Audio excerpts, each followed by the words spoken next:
All right, Dr. Matthew J. Trom here. This is going to be a presentation on Kano model. Um, the purpose of the Kano model is once you get your customer needs quantified and parameterized, um, you very quickly realize that all customer needs are not created equal.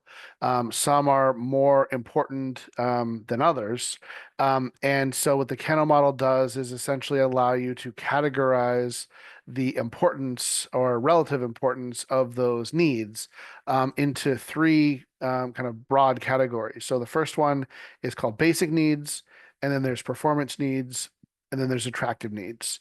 And at least initially, where the needs fall in the Kano model is defined by you as the design engineer, right? So you make that decision, but then you have to validate that decision by talking to your customer and ultimately building a prototype of this thing, giving it to the customer, the end user, or the client, and having them give you feedback on whether the things that you decided were important actually were important to the end user or the client.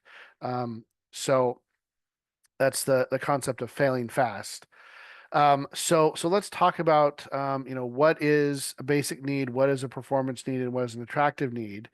And the place to start is to look at just the underlying axis for the Kano model. So it's an x-axis and a y-axis. The x-axis describes um, need execution. So you've been given a customer need, and your product, executes that need in some way. And to the right, that is very good execution or being executed very well. And then to the left is very poor execution or no execution at all. So that's what the x-axis means. It's good execution to the right, poor execution to the left. And then the y-axis up and down, that records the customer's response to your need execution. So if you're, doing a good job, the customer is typically, very happy. So delighted customer is then the positive y-axis. And if you're doing a crummy job, then the customer is usually disgusted or upset, and the customer response is in the negative y direction. So those are what the axes look like. Um, so let's talk about basic need, performance need, and attractive need, and why they are the shapes that they are on the Kano model plot. So we'll start with basic need, which is green. So basic needs are essentially the cost of entry into the market or the cost of doing business. So these are needs that the customer just comes to expect are part of your product if your product is in a particular marketplace. And interesting thing about basic needs is that a lot of times they are just assumed. And so the customer will not include them in a customer need statement. They just assume that that requirement is one of the needs for that particular product. And a lot of times, design engineers don't know the product space as well as the clients do, and these basic needs can be missed because they're not in the need statement. So it's really important to clarify. With your customer, if you think the product is supposed to do something and it's not stated in the need statement, to get clarity, whether it needs to be there or not, because it's probably basic needs that go unstated because they're just assumed. So the way that a basic need works is the customer like expects these things to be there, right? So a great example of this is a hotel room, right? You check into your hotel room, you go up to the second floor where your room is. You open the door, and lo and behold, there's no bed there, right? The expectation when you check into a hotel is that you're going to have a bed to sleep in. No matter how crummy the hotel is, there's going to be a bed to sleep in. If your hotel has no bed, you're going to be pretty cranky. You're probably going to go back down to the front desk and ask for your money back. And so that's why the basic need curve is the way it is. If you are not doing a good job executing these needs, even if you're just doing sort of a marginal job executing these basic needs, the customer is going to be really upset. They're going to be disgusted, and they're probably not going to, buy your product, and probably return it because they're so upset with you. On the flip side, if you're doing a really good job of executing your basic needs, so you're over here on the curve, the customer kind of doesn't care, right? Because they've just come to expect that every product in that particular marketplace has these basic features and functions. And so even if you're doing a really good job with the basic needs, you don't get a big pop in customer delightedness because they just expect those things to be there. So that's basic needs. The next one is performance needs. So that's the blue line. Um, Performance needs are the ones that are typically stated in the customer need statement. So these are the ones most often that the customer will articulate to a design engineer. And the hallmark of performance needs is essentially the more of them you do, or the better that you execute them, the happier the customer is. And the same is true in the reverse direction, right? If you're not executing a whole lot of these, or if you're executing them very poorly, then the customer gets upset, right? So there's this kind of linear relationship between the quality of execution and how happy or how upset the customer is. If the quality goes up, the customer is happy. If the quality goes down, the customer is unhappy. So that's the performance need. And then the third one, which is represented kind of by this orange yellow curve here. Those are attractive needs. Attractive needs typically don't appear in the customer need statement because they represent needs that the customer does not yet know that they want. So there's a famous quote from Steve Jobs of Apple Computer where he said, "The customer doesn't know what they want until you show them." He was talking about attractive needs. So these are things that the design engineer, in kind of exploring the design space and talking to the customer, comes up with that are above and beyond the expectations of the customer, that add kind of new, interesting, and differentiating features to their products to make them unique in the marketplace. And the reason that the curve is the way it is on the Kano model for attractive needs is the customer didn't even know that they, wanted this thing to begin with. And so if you've got features in your product that customer didn't want and that aren't working particularly well, they don't even notice that they're, there and not working. They don't notice them at all. And so even if you're not executing very well, the customer is really not all that cranky because this thing wasn't something they expected anyway. On the flip side, as you move up the curve, if you're even executing these attractive needs to a very slight extent, right? You're not doing them very well, but you're doing them. They differentiate your product from others in the market, and your customer responds with happiness and delight. So that's why the curve kind of explodes exponentially as you get into the positive side of need execution. So that's why that curve is the shape that it is. Now, there's a marketing expert in the UK who I quite like, named Rory Sunderland. And he has coined this term, which he calls psychological arbitrage. And essentially, what that means is that users will apply an irrational assessment of value um, specifically to attractive needs. And so, attractive needs have a way of increasing product attractiveness. Um, because even if you're doing something marginally well, the customer has this sort of irrational assessment of the relative value of that kind of marginally well executed need. And so they'll add value or attribute value to your product. So these are things as a design engineer that you should look out for as opportunities to improve your product's attractiveness and differentiate it from others on the market. Okay, so I'm assuming if you're watching this video that you watched the previous one, which described a quote from Henry Ford, which we basically turned from a qualitative to a quantitative statement of customer needs.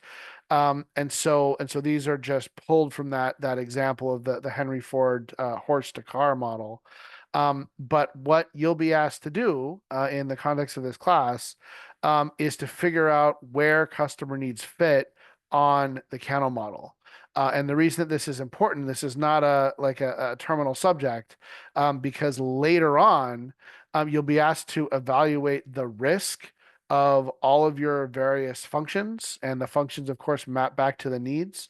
And so with the risk of all the various functions, you need to know which of those functions are important to the customer and which are not. And that information of relative importance comes from the Kano model. So you guys will discover that you're going to end up actually, building these products and testing them, and you don't have enough time or resources to test every single function. And so the functions that you do test are the functions that are high risk. And the way that you determine the high risk functions are to figure out what's important and what's not. You cannot have a very important high risk function in a product that goes to a customer, because if the product if the function fails and it's a basic need, right? It was high risk, it was expected to fail, and it's a basic need. You now have a product that doesn't work, right? And the customer is upset, disgruntled, and they won't ever buy your product again. So that's how the Kano model kind of fits into the next step in the design process, which is risk assessment. You want the um, basic needs and performance needs to be relatively low risk, and the attractive needs can be relatively higher risk. So that's where we're going with this, just to give you a preview. But let's look back at that horse example and try to figure out where these needs fall into the Kano model. So remember that we had one need, which was the solution should travel 50 miles. And we had another need, which is the solution should have a top speed of no less than 20 miles an hour. So where do those fall on the Kano model plot? Um, Again, this is arbitrary, but I'll give you kind of my thought process. So I put the solution should travel 50 miles as a basic need, right? So I put that X here. And the reason that I think it's a basic need is because we're, again, kind of comparing this automobile, Model T Ford, to a horse, and we know that a horse can go about 50 miles before it needs to be, rested, fed, and watered. And so somebody who owned a horse who was walking into a car dealership for the first time would expect the car to go at least 50 miles, right? Because it has to replace that transport functionality of the horse. And so if your car doesn't go 50 miles between needing to, rest or refuel, the person who's thinking of buying the car is just going to hop right back on their horse and ride away 50 miles, right? Because there's no need for a car if it doesn't achieve that requirement. So to me, that's a basic need, right? If you're not hitting that 50-mile mark, you're not in the market. Um, the other one, which is the top speed of 20 miles an hour, or greater. This to me feels a lot like a performance need, right? Because the faster you go, the better. And so if you're 20 miles an hour, then okay, you're already going faster than a horse. So the customer is going to be pretty happy with that. But presumably people want to get to places as quickly as possible. And so the faster you go, the better. And so there is sort of this linear relationship between the speed of your car and how happy the customer is with it. And so to me, that's a performance need, right? And on the flip side, the same is true if your car goes slower than 20 miles an hour, right? If you're not executing this need particularly well, maybe the customer will still buy the car, but as the car gets slower and slower and slower, they're going to become more and more and more disgusted until they reach a point where they won't buy the car because they're so cranky with how slow it goes that they'd rather just ride away on the horse. So there is that linear relationship that's kind of attributable to a performance need associated with this requirement of a top speed of no less than 20 miles an hour. So that's how I came up with those. Again, it's a little bit arbitrary, and you don't really know the right answer until you hand your product to a customer and you get their reaction to it. But you have to start somewhere, and so we let the design engineer make the initial choice. So let's talk about a kind of a made up example for a performance or for an attractive need. So before, when we were talking about horses, of course, don't carry, cabins with them. And so it'd be very difficult to have air conditioning if you're riding a horse. But if you have a car, you have all the mechanical systems and the enclosure, you could actually imagine putting an air conditioner into a car. In fact, all modern cars have air conditioning systems. And air conditioning was not invented, but introduced into the automotive industry pretty soon after enclosures kind of became the norm, cabins became the norm. So you could imagine trying to pitch a horse with air conditioning, right, or a car with air conditioning to this person thinking about switching from a horse to an automobile. That person would not be aware of air conditioning as a feature, right? Because they own a horse. And so this to me is an attractive need, right? If you could offer air conditioning.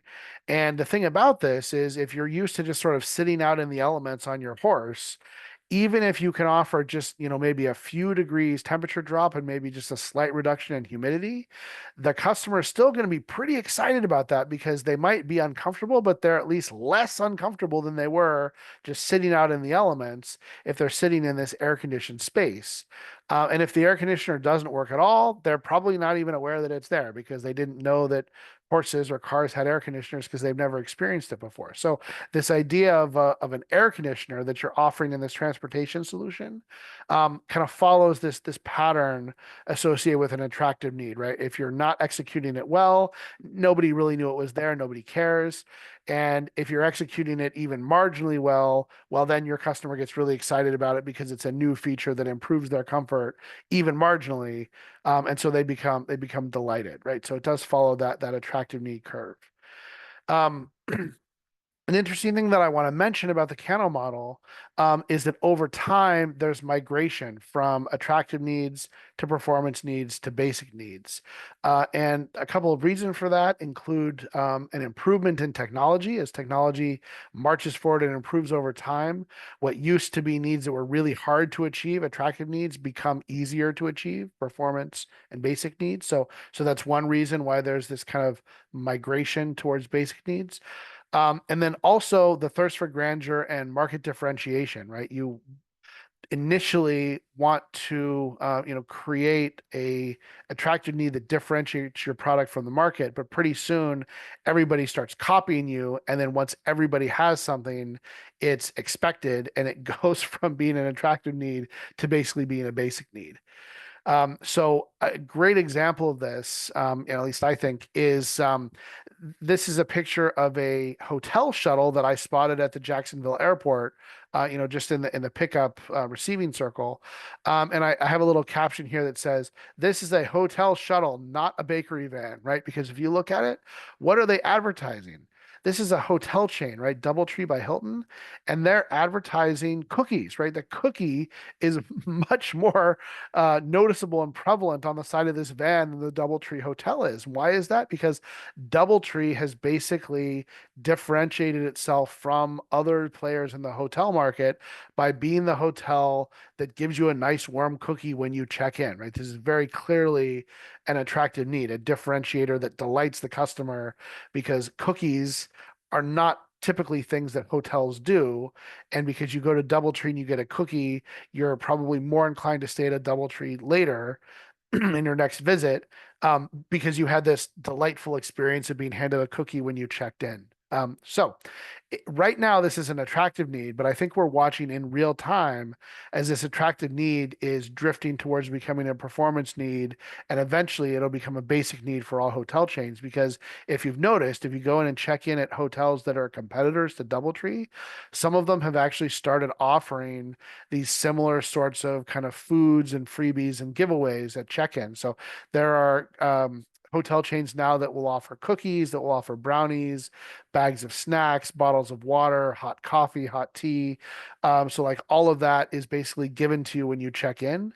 And so we're literally watching right now the migration of this attractive need started by DoubleTree offering cookies at check-in to becoming a performance need. All hotels, I think, in the next 5 years are going to start to offer, some kind of freebie when you check in, and those that don't are going to be left behind, and people, are going to come to expect that, and hotels that don't do it are going to be at a disadvantage.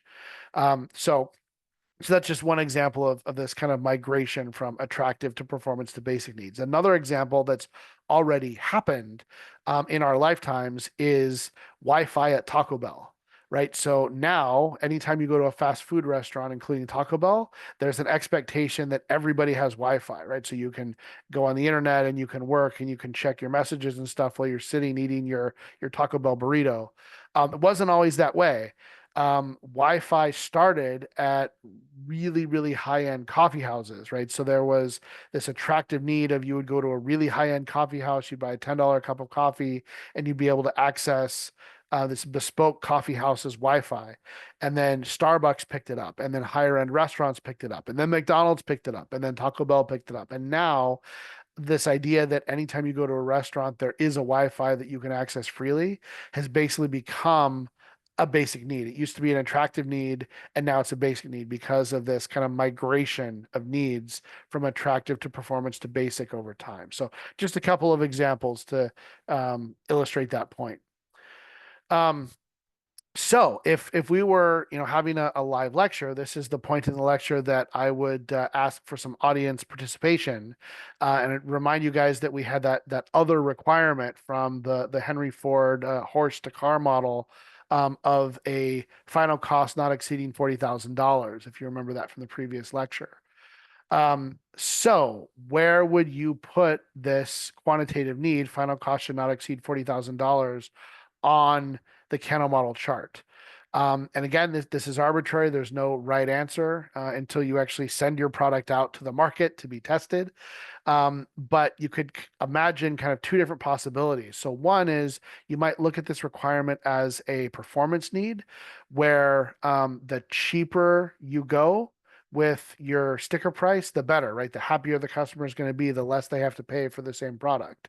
And so in that respect, there is sort of this linear scaling between customer happiness and cost reduction that's sort of indicative of a performance need. So it could be a performance need, but you could also think of it as a basic need, right? Because somebody might walk into a car dealership thinking to themselves, I don't want to spend more than, I'll make up a number, $35,000 on a car, and the cheapest car on the lot is $40,000, right? It's outside of their budget. So, in that respect, it's a basic need, because the customer has some set expectation when they walk onto a lot that they'll be able to buy a car for a particular price, and there are no cars available at that price. So they're going to be upset with that car dealership, and they're not going to buy anything. So that kind of behavior is more indicative of a basic need than a performance need. So like I said, it could be either one.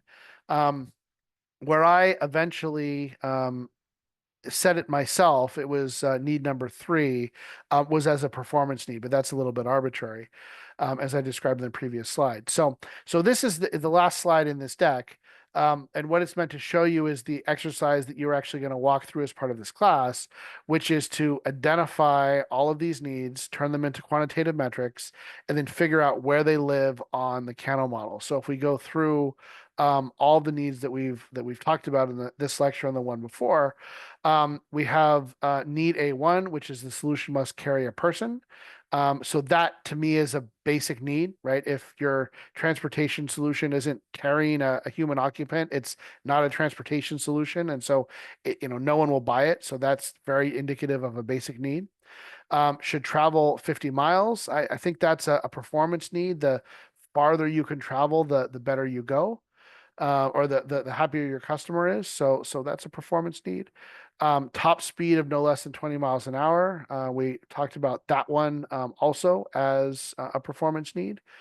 Um, should have internal air conditioning. We talked about that being an attractive need, so we're going to sit that over here on the attractive needs curve. And then final cost not to exceed $40,000 as described. That one could either be a basic need or um, a basic need or a performance need. And at least the way that I thought about it, it's a performance need because the cheaper you get, the happier the customer is going to be.